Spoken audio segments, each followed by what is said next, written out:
to e falo fatu fatalo fatu ya to e pa anga masani ma se foi la to umo e fatu amo nei a pol kalama i lungo le la to le a fa mo pol Hope Channel ia i so se tafole la langi ro e mo ni fa sa longa po i sa mo foi po mi sa mo nei ia i le so fa man malo i so ke resort fa pe tu talo fa materi mai oi i le tato so onga le ni pol kalama o le sono fa mo luna le sono lona lima le nei o tato yai ia vi im fa after ia nga le o le tua pe fa yo nai o lo e mo le so i fu manuia o lo tau fai tu sai tato ia tau singa lo fa le tua ata simana o le nei fa talo fa fo ia te lua do songa talo fa lava tua me se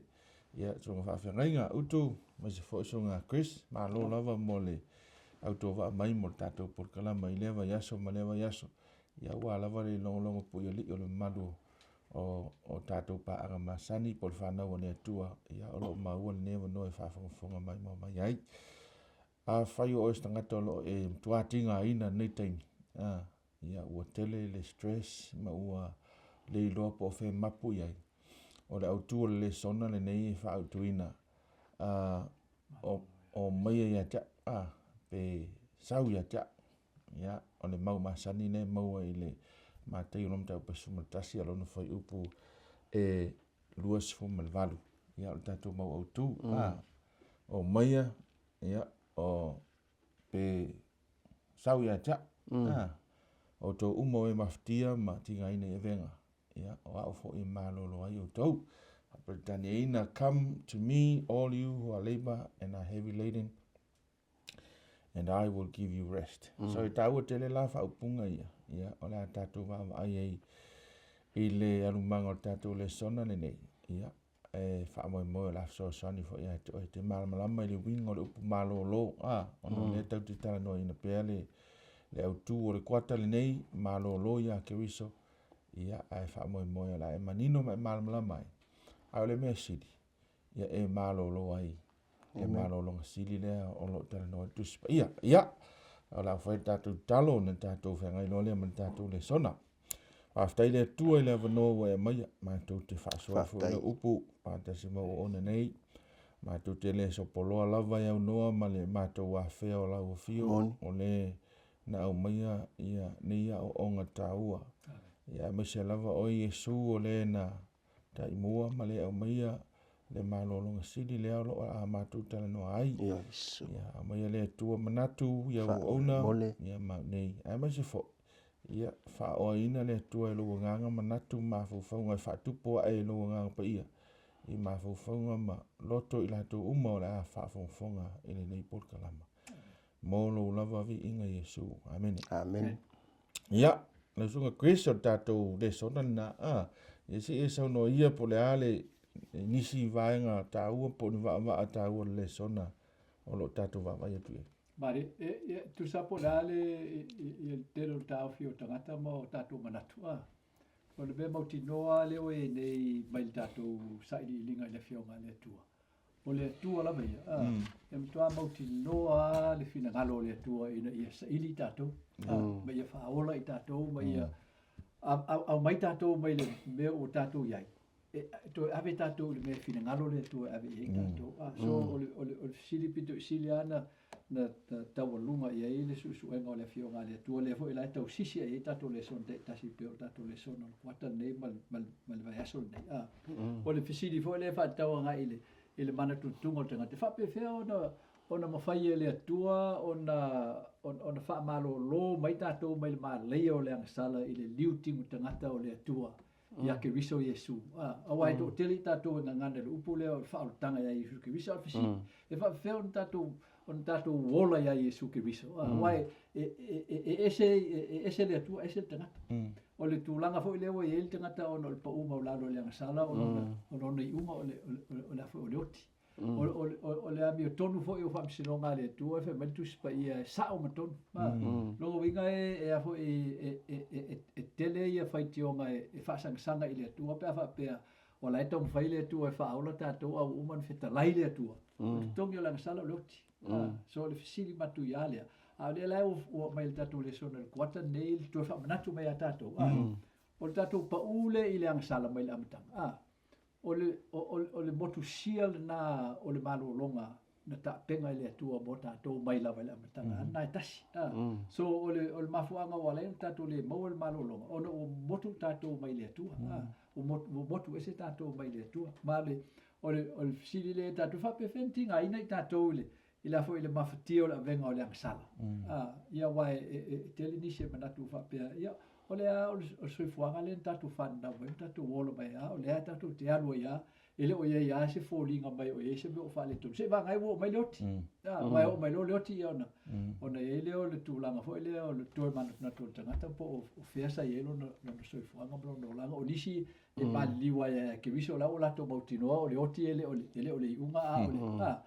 o le amatanga o le afo e o fatto no fo langa o le tu so le la o mai verso nei le ila fo le sono verso nei le awala o le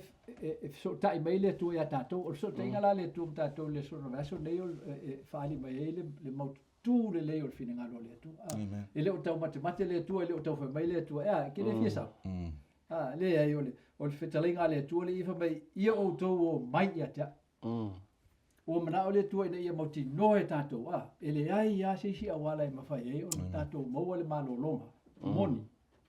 e au normal tato fo yatu ia te ia ono o le anga sala la leo o fai ma papupuni ma pa vai lua o le mafai e o tato to mo le malolonga le ala tato te fiesa ili po la le wingo a fionga ia tu io to o mai ata awa la na fionga to le mai io to o mai ata o to uma o e tinga ina ma mafatia i a venga wa foi e malolo ai o to ia le tato su te ai po aia po le ale tu inga alu e tau tatu woa i a Yesu a o atu inga a venga i e tatu te tinga ina a le a fo i le wingo le malolo ma le tatu te moa mai le atua e ala ia Yesu Kirisi amen o le mtaupula lea e pe mamafa e tatu su o le mtaupu luas fulu le tu se a sutase tu se matai fa upo luas fulu e o le luas fulu manvalu po tos fulu e le te fai a Yesu fam talanga ia o la tonu ala si o manga na laina fai a Yesu ia le fam talanga lawi loa le au tatu va vai o le o te avatu o fo i malolo ai o I will give you rest e tau o le mai moanga le e vai ngo mo lava fa mai Yesu o mai atia so o le la mo la o le la ai fai el tangata i lona filfilinga sa o lote sa wai ia Yesu e le fa malo sia Yesu ai fa mai Yesu o mai atia ona o avatu le o le malolonga lona winga e sa le tangata Yesu ai mai Yesu le malolonga ia te wa fisili pe o lena tawa ele sunga le toina ia samana e fa pe fiona tato mo le malolonga ia Yesu le malolonga le fetala Yesu i le si o mango le langi le o tato o se o langi tumulanga sala fa pe fiona tato mo e mo fai no tato malama pe a fai tato te o le si o manga na mafoi ona fai Yesu le famtalanga o le si o manga la tamai po le immediate context e te maua il fai upe luas fumal fitu o le mta upu na suma taselo ia le famtalanga Yesu fa mai watu ina mai me ia tia o elo tama wala va fetalinga la Yesu e ta mai ai o ia o le atua o ia o le atua e mafai ona ia o mai le malolonga e le mau le tangata lua e ta mai ai fo inei e mafai Yesu ona o mai le malolonga mo tato a wa e tasi ila o mai tama e te mau e foi upule lo sumal fitu male lona tolu e mafai Yesu ona o mai le malolonga mo tato a wa o tu ina o mai le tama le pule ilo nalo so o mela ia te tele tau no tato mala mai e po le ala vala le si o manga sala le neo laulang e fili le tangata e sau ia Yesu o mei e mfai ona fai e Yesu ona o le fa Samoa o lo ia le fa mtalanga e o fo e malolo ai o tau ai le ngana fa Peritania I will give you so ele mafai la na mai Yesu le malolonga le pe a fai tele fili e te sau ia Yesu va ai foi la si o manga lau tele e te mau le mata upu e iva o le matai o po tusia tua oi e te mau ai le fa malolonga Yesu le mai supa fo le na mai la towo ai o le fia ia la towo ia maululunga po la tusi upu ma la to faitio il foi momona o le valu mata upu iva ai alu fo ile mata upu ile foi upu iva nga se fun mal tonu e te mau ai o vala wina Yesu matai o le la fonga ve mona so ona sau le Yesu ta o tu fatasi mai au la fonga matanga sala ai mui la Farisei Ya, sa le. mui la Farisei e te maula foi upes fun mal tolu fa am talanga le Yesu e fe so ta ile le lava malana vala au le ni fa mai Yesu a wa o te le sau vala au ye wa mi o tonu a o e wang sala ina yala toa sala mo a o le o te amoni mai Yesu mta apos fun mata se au mai se wala fa ngofi wa mai o se vala au lia a mo tatu e o mai ia te o nei au mai le malolonga ni na o le la mo o le la na mo me fa ia tangata ele feeling sa o loto ele fa malosia ele fa pe male tua sau pe amo so vanua sau pe o ina o mali va yaso fa mtanga Yesu sau so se temi temi uma o venga uma pole ale mafa pole ale lo loto sau sau la fa pena au Yesu e mele malolonga tatou e ala le lo na fofo ino manua ia ma ave ese vai ngai tatou te mawai ina ia mafai ona mawale malolonga le leia te ia Ya, malo, paftai. Ya, Chris, o te loe, e so mai na, lewa e fa mau tūlanga le sisi o manga, ia ilanga te vaenga i le sisi o manga le tamai, sisi o manga lau tele. Ia, ai sisi vaenga pe o le, mai o te loa o Yesu na tupu mai kalileia. Ele o se kalileia ai e pe mau lalo le vaia a tangata iutai. Le ele sili fo le e se mele le tupu mai utai amen kalileia ia e pese io nane le amele le tala le tava ai se iso no inga o le ale winga wa le lo so no so fi au ile winga le o te awatu ia te to pe o o mo en malo longa e ye la malesina ave lo avenga pe ave la o amo e mama la winga le fam talanga Chris. Ia ole sili lava le whatauanga il fausanga o tangata. Awai le te I whetalai mai le tua ia tātou pe ona whetalai mai le tua ila na fionga. Ona langa o le fausanga le na whawai tātou. Na whau tātou le whatusa o le tua. So e afo e leo se tamo whainga tau mate po se tamo whainga wha o le ole le angai mai o le tua ia tātou. O le ngaruenga mo tinoa le tua ina ia oni e sisi o tātou e salomia pe whaaseina o tātou mawhau whausanga lena whawai tātou le lai lena whawai e sui ia o tō wa moina la uamo a whai le tua ia tātou ia o tō wa moina la uamo e le o whai mai fua le tua ia tātou tātou moina I lana amo se vanga na e si le fia le tu e ma fai on tato amo la namo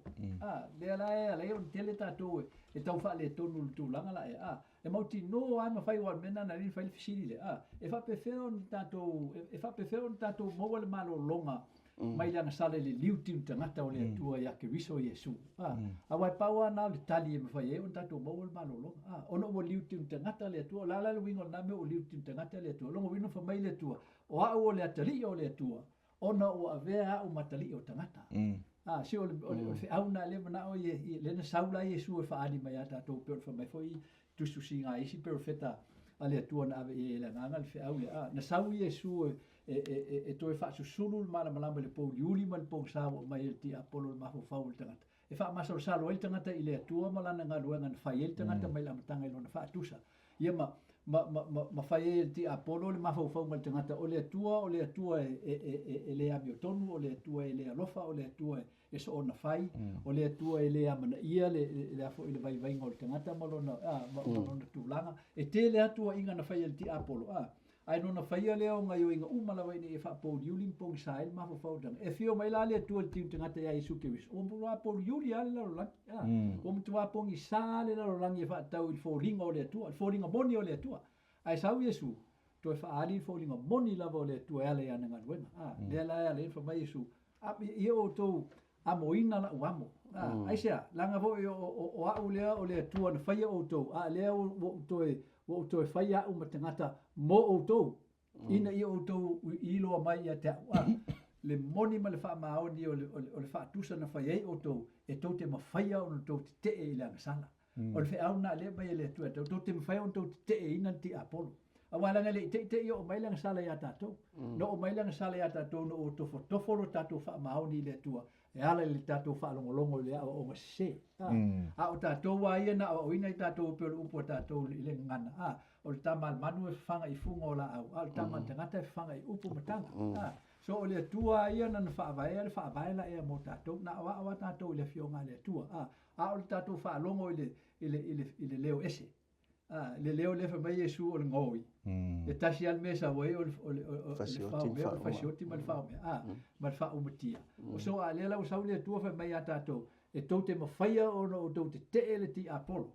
Le alai no fea tu wamo la wamo na. So a tatou wola e tatou ti tilo i le mau fa fe ngai le a fo e fai tatou ti tilo i la fo i le Filipi. A tatou ti tilo i le Filipi le alo ta upo lua. E tatou te vai e le whaupunga nā le mai le tua e tatou. E mai aua nei whai se mea tasi ma le whina wale. Ma le mita fua. A ia te tasi o tō manatu ma le loto ma o lalo. O sili nisi uma ia te ia. Aua nei te tasi ma ai i ana lava mea. A ia te tasi ma ai i mea isi. Wha mai rolo whau fitu. A ua wha ma o lalo e ia te ia o Yesu lea. O winga o ia wha tasi ma le polonga. Ina ua whaia o ia wha peo stangata. Na i loa foi o ia o tino mai le tino tangata. O wha ma o lalo e ia te ia. Wana ana o ina maliu. O le maliu lea i le sātau. So o le amo na lea tau tala i Yesu i. O le amo lea i a tātou talia lo tātou tofi. O te tongi o langsala. O le oti. I le isau Yesu e a fo e wha pelepele tātou fo lea ina i owani o tātou le fia oti i le tino. A te sau Yesu e wha mea tātou le ala lupo ngoni ma le ola. O le oti lana. Le tau e tātou le ngana whanau e telefoni wha sa ma sau pa tātou tano. So le oti o le au. Awa a ola le au. Le mwhai on tātou mo. Amen. Le wha mai Yesu i o au o le atali o le atua. A o fo o le atali o le tangata. Ina i o tau iloa. E ma whai o tō, nā amo le amo, wa le o sau e amo le amo mo o tō. E tō te wha o mai i a te. Nā ma whai le tō amo le amo. Mana e tele. Mā lo whaftai, o le tau o upu ia a fifi tonu, a pe upu ia e tau mele sona e tau imperative. Ano inga o se whatonunga. Mana e upu le wha mai, o mai. O mai, ia a wafore o mai i whasa mua e numero tele. Ai e ma whai ona o take it personal. Sau ia te. Oe nā e whawhungwhonga mai, o nai te mawhatia e langsala. Sau, wha mea su sau. Sau ia te au. Whaawa o fhoi. Whaawa. O mea la ne tā ua i lau sau nanga leo ke maua e koe whamawha ku mo le whawhonga. O le whatinonga le mele i le winga moni. E lo le sau le amo pe o le amo pupo ia so ia ka ko ia masangi am popo. O le amo nga. Ai o le fully submission. Po le ustai ato se lau paseni e pe ona ustai e sui lon tama pe ona e tanoma tu silo Filipia o le winga tonu na le amo Yesu o le awarto e fai le loto ai fai le fina ngalo o le atua but it really requires an overhaul po le e makua ke le ngalo nga fai oi entela tato fa pe ke sau ai ke le on ngalo o lo ku wako o a ko ile tu ele se me ngo fi which is kaunga ka kalo ile ku ia fa mo la lo to pen sa no ia ai tu watu ato o ile tu e pule ile tu ia fa la tele ati va o la le wingo o pule fa mai fa o mai ta o le loto maulalo ma malu ia e tau wa o le so onga le o le fa so sa mai o to wa mo ina la wa mo wa lo tala no Yesu ili si o manga man mai mo le taimi le o Yesu ile amo fo le fa lava ia bovi e lua so to sinina le amo le na lo amo ai olona sai ti o le tulanga mal va inga le ele o sa loto ia me ola nei sei tulo awa o lo pule atu le tangata o lo itua ia le amo ni po fe lava le mea e anga ia mo le fa maluina o le ele ma o le fa fita uli la le na o lo va ia Yesu pe o ina amo ele tangata ona ia lava fa fita uli ele mafai ona ia to foina ai afa pe amo fa tasi ma Yesu o le o mafai ona ia lava noa e mama ele amo o wa o Yesu o yo faola o ia o le Mesia, o ia o le auina mai e lave ina i tātou. E le ai la se me tātou te masala le pea o ina mu whaatasi mai Iesu. O le au wala lai a moe whai mai whamtalanga Iesu so so ino whai upune nai lua sumareiva. Ia o tau whaawa o mai na e teau. O le amo la le whetare, o le whaawa o le amio Iesu. O le ala le amio Iesu. Mai don whamtalanga le sa whai tau le asoni. O wa o le anga maluma le loto mo lalu. Tau sila fia le whaanonoanga i le so i le vai le lalolangi. O le mele a nanga manuse tangata ma loto maulalu ai wa me me pe eu langi ma inosia ma wa mata na fa no ma ile anga le tama fa valvalia ai tu ame ala no fono fo wa mata ona pe e va ai ma wala lo tangata le mene nei o le anga malu ma manatu ai wole o se mea le lei le me e ta ofi fo ina ma fo fo e se le anga malu e se le mele o tangata filemu wa na ona filemu ai le ro tanu tonu o tangata malu o le tangata lea ele mai ta o le memoni ai ma fai fo ona italia popo ngai o mai pa fai e inosia ma amusia ona o le tautala le memoni o le tangata na ta o le malu inei ai o le vai taule nei e fa no ai ona o le tulanga na o anga malu tangata wa mata pe se e folinga mai wa amusia ma inosia le tio fo fam talanga le sai le ma fai pe lo se fo o le mesa le le o fai me o le me wa o le o le poliuli o fai malama o le mea ona fai me o le mea somali le famtalanga ale tuso isaia na mata pe lima fai pe 12 fulu o inei tatou te o inai o Yesua o ia o le tangata loto mawalalo wa lo tala no ia tus pa ia fa atusa pe o Mose fa atusa fo im tala no ia le apostolo Paulo ele ai se isi tusi ma fai ona popula ila tatou vai ma manino na ilo Filipi lo mata pe lua mai lo na fai o pe lima le Filipi na mata o pe lua o lo ia le fa onga na tua Yesu lo manu na le manatu se me fa oa lo na fa maulalo te isi mai le ave o ia o le atua o le langi na ia le amatanga le fofanga ai afio mai ave ma au ona popolonga si misi angelu misi le tangata ai ave ma polonga misi umaka ko ai sa Yesu ave ma polonga ina ia faula ina tatou fai mela fam tanga me mo lima ia tatou la le manatu pole longona le o loto ma wala lo ina ia e manatu e mo pe sili le isi o so tangata ilo oi fa mo mana onga le isi o so tangata na ilo o lava mana onga o lo fa mo la o le isi tangata o le tulanga na e fina ngalo ia Yesu wa ai ile temetasi o fa o fam ta o temetasi ele ave foi lo wanga malu e pe o Yesu ai na ia tu atu ma faile me mo pe ona sa o fa ta o tangata to no malu le tu na ia tu tu fa ile sa e au foi la vele ang malu ma me e tau mi ai lo tu la e faile ma ta o le me mo amen ma nei te le fa so no ta ua Chris ele fengo fiele ele fengo fiela swinga le pena tau no sunga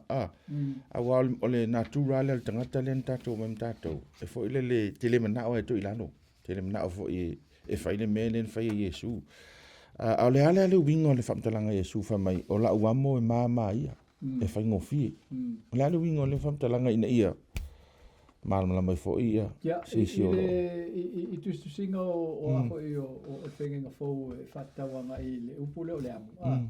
e tele na fasino anga i le tula fono le tua o le mera na le mana o Yesu e fa mafa ia na fa matala ina ia fa mafa i tangata fa longo po le motu o tangata ia muli ia te ia ma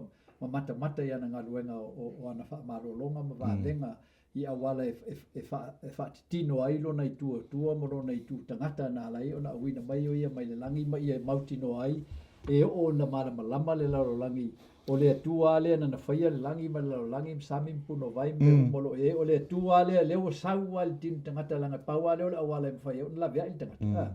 ma mai le malama le o le tua le na faia tu la fono uma e fa vai e le malo le tua so le malo le tua pe o malo uma le langi e o fofogia il te lo temi pe atal nota tu la fono le tua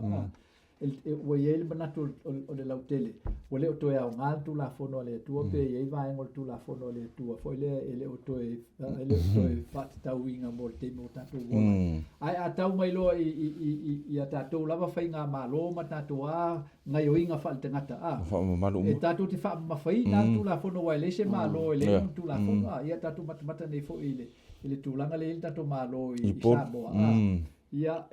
te lea o tangata sa afo o lo masani il fa upunga lea o le o toa o ngal tu la fono le tua ai o nei no o tato ngafa mal fa fita uli o malo ia on tato ai o tulola ia ile fa ina le tuo le ta uo tu la fono ile tau si singa la o tu la fono tato te boi file male tato te mai tau ina inga yo tato fenga malo mai sa bo e fa pe na foi la le malo le tua le fa mai e sui o le amo au e afo e fai ngo fi fa mai e ave ngo fi la o amo longo winga e le o se mea ma mafa ia tatou ia o le tatou su style fina ngalo tama o le mele na o le tu e fai lo mea tatou e le o lan tu la fono ma mafa o lo tatou na tura na sala le o suia o suia i lo tatou va ai i lan tu la fono o le bel na o le mafa o le bel na le finga taia tatou na fa ma mu o na langa o me uma e fa taua nga i le solingo le tu la fono e fa mali e tu na o tino so aula a tau mai lola tu na o tino per melo fi ai wa ta fa nga melo ta sa mi fai fa te tinga wa ta to te la ngonga o male melo fi ai e fi ai lo po le ta o le o lai e fo le e tau fa la me tau na fai ala wa fi ai e ke mo kwa e le fi ko mai si fu fu nga pe si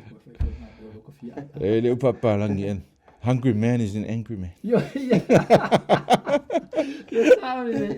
So if I play that, I will do la le e ita to fa tawa nga ile tu la fono le tua. O tu la fono le tua. A on tanto pe o fa bai la nga Yesu no mo. A ia e fia ai mo fia inu le ami ton. Vai. Vai fa ma ina to. Amen. Amen. So o le mele o tupu ya tanto no o pa u tanto la sala no fa se tanto il ti apolo le no fo vale le fina ngalo le tua mala malona ma lo ami ton. O fa se ina tanto. O fa se ina o tanto ma fa so le ele tanto il polo inga.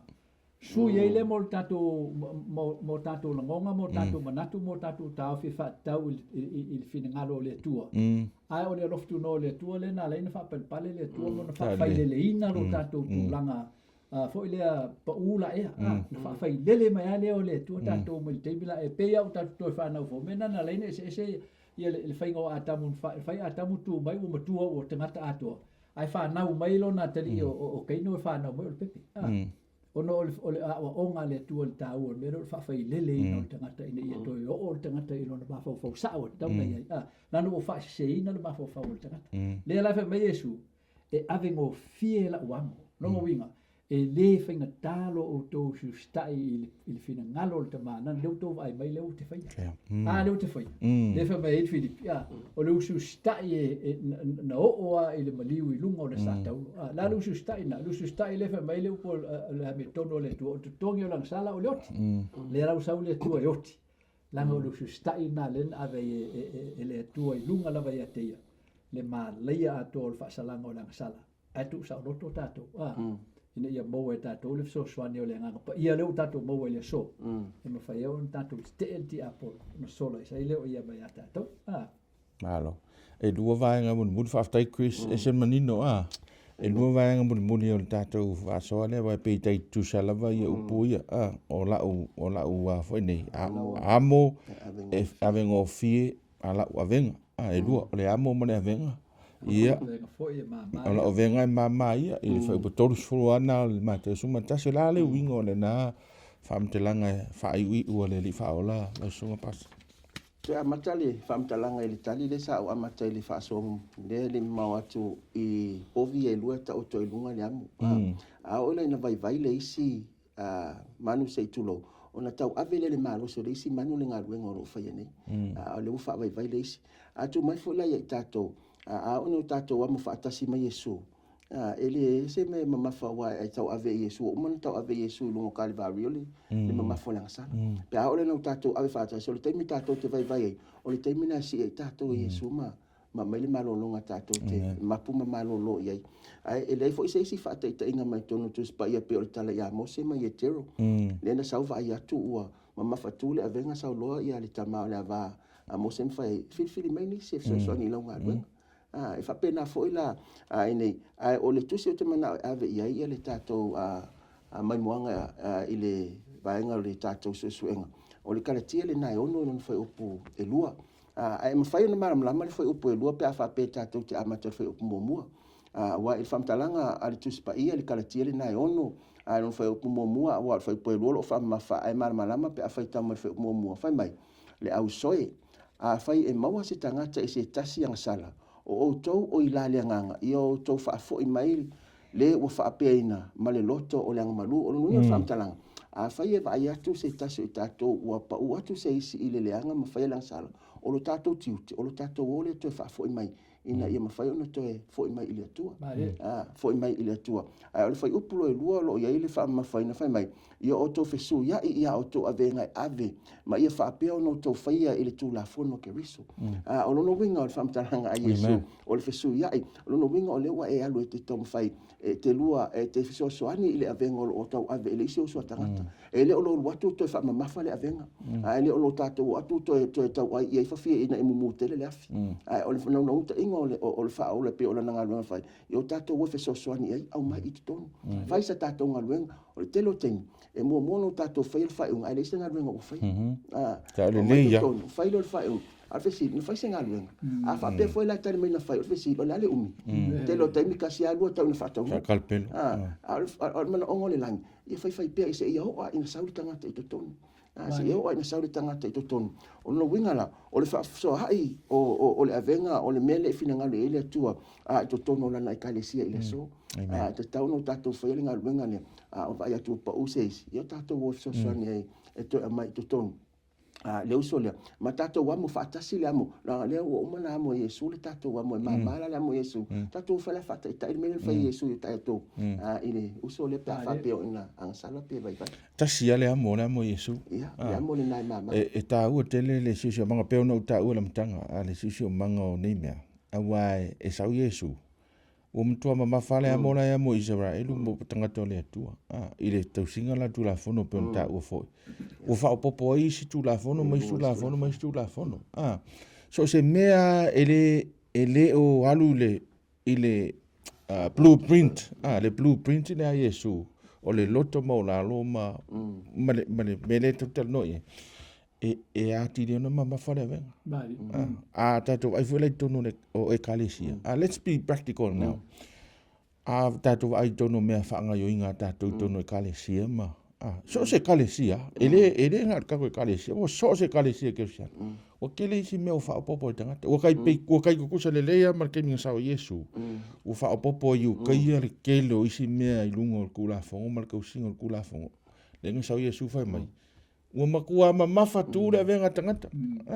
So, whai e eise me o whaopopo e tātou i mea ia